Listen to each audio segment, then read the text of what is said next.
ব্রিটেনে সাপ নেই আর তা ভেবে অনেকেই বনে জঙ্গলে ঘুরে বেড়ায়, কিন্তু প্রায়শই সাপের কামড়ে অসুস্থ হওয়ার খবর পাওয়া যায়। সম্প্রতি এমন একটি তথ্য সামনে এসেছে ব্রিটেনের সংবাদ মাধ্যমগুলোতে, যেখানে বলা হয়েছে যুক্তরাজ্যের একটি ন্যাচারাল রিজার্ভে ঘুরতে গিয়ে বিষাক্ত সাপের কামড় খায় এসেক্সের 11 বছর বয়সী শিশু লিল। বিষাক্ত অ্যাডারের কামড় খেয়ে এই স্কুল ছাত্রীর অর্গান বিকল হতে থাকে, পরে ট্রিটমেন্টের পর সুস্থ হয়। খবরে বলা হয় গত সপ্তাহে লিল তার পরিবারের সাথে ডে আউটে যায়। তারা ফিরিংহো উইকের বিখ্যাত ন্যাচারাল রিজার্ভে গিয়ে যুক্তরাজ্যের এক বিষাক্ত সাপ অ্যাডারকে খুঁজে বের করার চেষ্টা করতে থাকে। লিল একটি অ্যাডার দেখতে পেয়ে খুব কাছাকাছি চলে যায়। এমন সময় অ্যাডারটি তার হাতে কামড় বসিয়ে দেয়। লিলের মা শ্যাম জানান, কামড় দেওয়ার সাথে সাথে লিলকে হাসপাতালে নিয়ে যাওয়া হয়, কিন্তু ওই সময় লিল অসুস্থ হয়ে পড়ে এবং বমি করতে থাকে।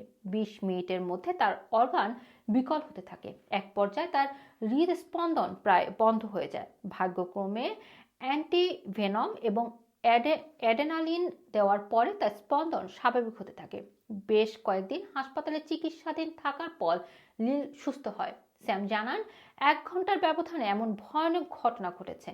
আর কিছু সময় দেরি হলে লিলকে হয়তো বাঁচানো যেত না। জানা গেছে লিল একটি চিলড্রেন্স অ্যাডার ট্রেলারের প্রতিযোগিতা অংশ নেয়, সেখানে শিশুরা অ্যাসলে দ্য অ্যাডারে দেখে পুরস্কার জিততে পারে। কিন্তু এই প্রতিযোগিতার অংশ নিয়ে সে তার জীবনের সবচেয়ে বড় ঝুঁকির মধ্যে পড়ে।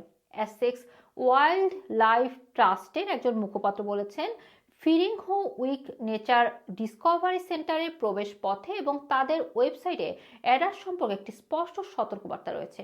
এই পরিবার ন্যাচারাল রিজার্ভে আসার পর কর্মীরা তাদেরকে অ্যাডার থেকে দূরত্ব বজায় রাখার পরামর্শও দেয়। ধারণা করা হয় প্রতি বছর যুক্তরাজ্যে প্রায় 50 থেকে 100 জন বিষাক্ত অ্যাডারের কামড়ের শিকার হন। বিভিন্ন পোষা প্রাণীও এদের কামড়ের ঝুঁকিতে থাকে। অ্যাডারের কামড় খুব কমই মারাত্মক। 1876 সাল থেকে অ্যাডারের কামড়ে 14 জন মানুষের মৃত্যু রেকর্ড করা হয়েছে। সর্বশেষ 1975 সালে একজন মারা যায়। রোমান রাখি, রানা টিভি, লন্ডন।